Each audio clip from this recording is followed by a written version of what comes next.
Je pense que cette journée sera l'occasion justement de partager avec vous, dans un mode éducation populaire, comme vient de le souligner Vincent, et aussi l'occasion pour moi, qui m'a été donnée, de vous présenter un petit peu les vacances adaptées à l'UFCV. C'est par cette clé d'entrée, vacances et loisirs, qu'on a fait connaissance, qu'on a appris à travailler, à monter des projets pour et avec des personnes en situation de handicap mental.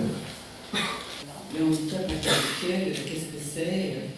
Nous ne sommes pas tous un petit peu avec des handicaps intellectuels.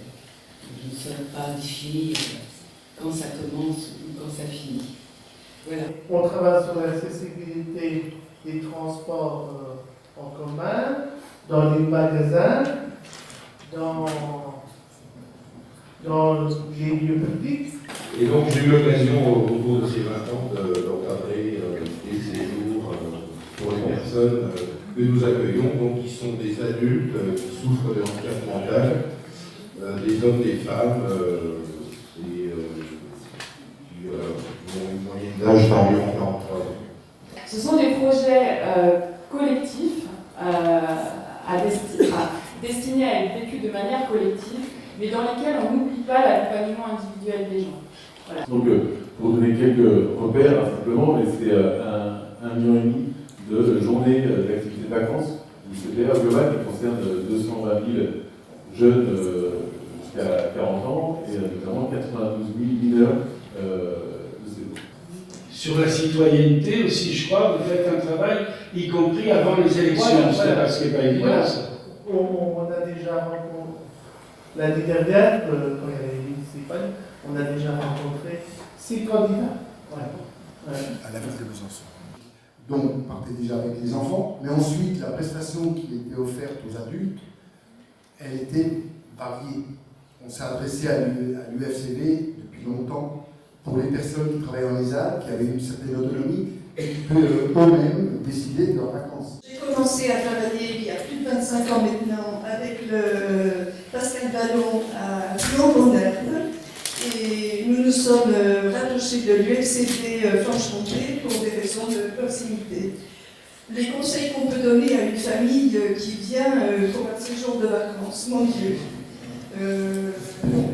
Déjà être sincère, bien cibler le handicap de son fils ou de sa fille. Tout à l'heure, il y avait l'adjoint au maire qui parlait qu'on était tous handicapés. Alors là, moi, je rejoins là-dessus, on est vraiment tous handicapés. Pas forcément dans le même domaine, mais en tout cas, on est tous forcés. Alors, effectivement, on ne peut pas considérer nos séjours en vase clos. Impossible d'envisager la réussite, du moins, de ces vacances en travaillant seul. Et ce qui lui plaît, lui, surtout, pendant les vacances, c'est de partir avec d'autres personnes, c'est de rencontrer du monde et de faire des apéros. C'est la première chose qu'il m'a dit. D'accord? Après, il m'a parlé des animateurs, il fallait qu'ils soient en sécurité, il fallait que les animateurs soient sympas. Mais du coup, encore une fois, on est bien sur cette nécessité de lien social et de rencontre. Voilà. Donc, je voulais rebondir sur ce que vous disiez, notamment sur ce que disait Madame Maître, et lui dire que sincèrement, j'étais très content d'entendre vous dire, en tant que maire et administratrice, qu'elle était désireuse et contente que ce soit les gens qui choisissent eux-mêmes leurs vacances, parce qu'on est souvent confronté à ce problème-là. Actuellement, mes travaux s'intéressent à ce qu'on appelle le tourisme intégré, c'est-à-dire la mise en place d'activités touristiques, culturelles et sportives, où des personnes handicapées peuvent partager des activités avec des personnes non handicapées. Je pose toujours la question, est-ce que finalement, lorsqu'on organise des vacances pour personnes handicapées, est-ce que finalement on organise des vacances pour des vacanciers qui ont un handicap ou pour des handicapés qui partent en vacances? C'est pas la même chose. Le CNLTA, c'est des associations réunies. Alors je dis ça parce que il y a aussi dans le secteur de grosses entreprises privées, lucratives, qui sont elles réunies au sein du COTA. Il y a un comité d'organisme du tourisme adapté, qui est une autre forme de structuration. On voit bien qu'on a des pratiques différenciées. Aujourd'hui, il n'y a aucun catalogue qui est facile à lire et à comprendre. C'est très très bête, mais aujourd'hui, Olivier, tu peux me dire comment tu as choisi ton séjour? C'est Quiberon, voilà. Oui. Qu'est-ce qui t'intéresse dans Quiberon? Eh bien, le prix, C'est moins cher.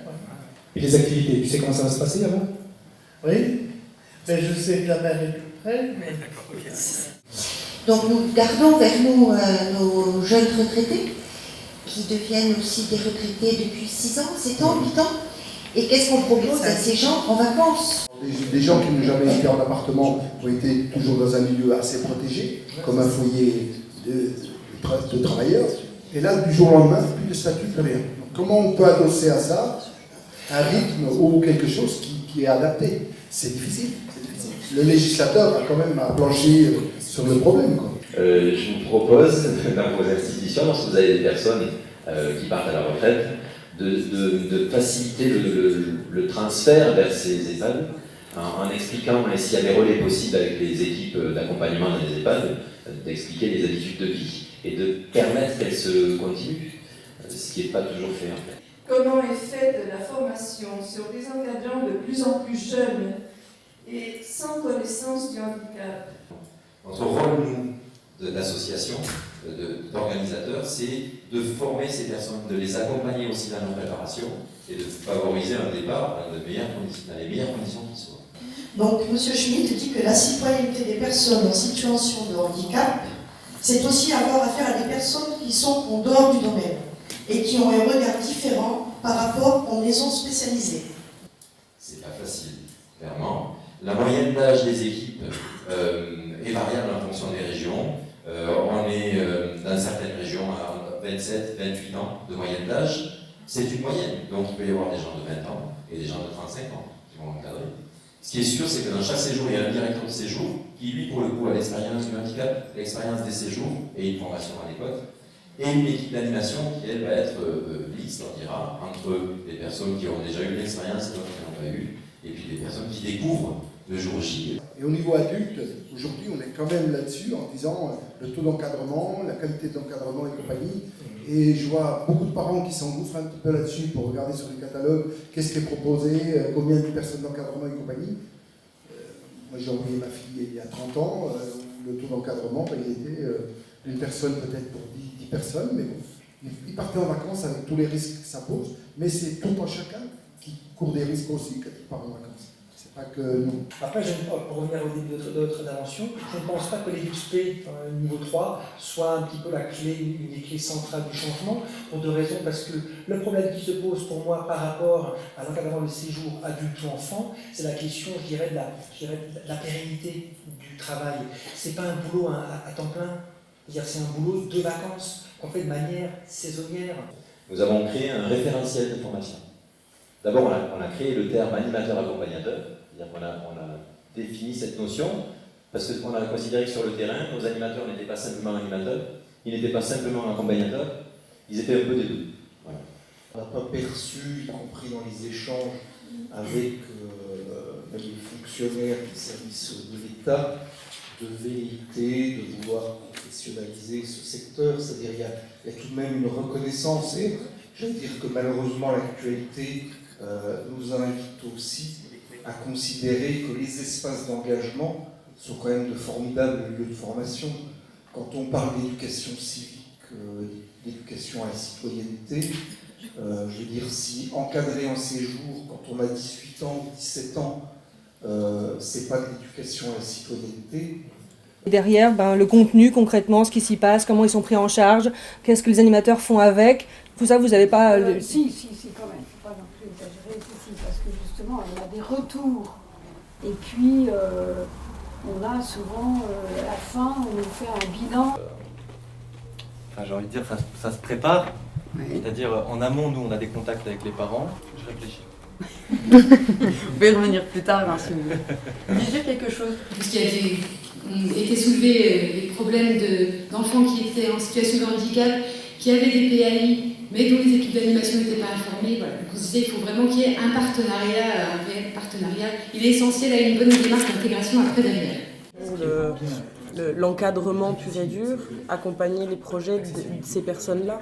Oui, c'est ça. Que ce soit elles les instigatrices de leurs projets. Voilà, c'est-à-dire que si on veut que les personnes soient en autonomie, il faut qu'on soit garant de quel accueil va leur être réservé, est-ce que c'est possible ou pas. Donc il faut qu'il y ait aussi développer des partenariats et que les personnes puissent se sentir accueillies, respectées.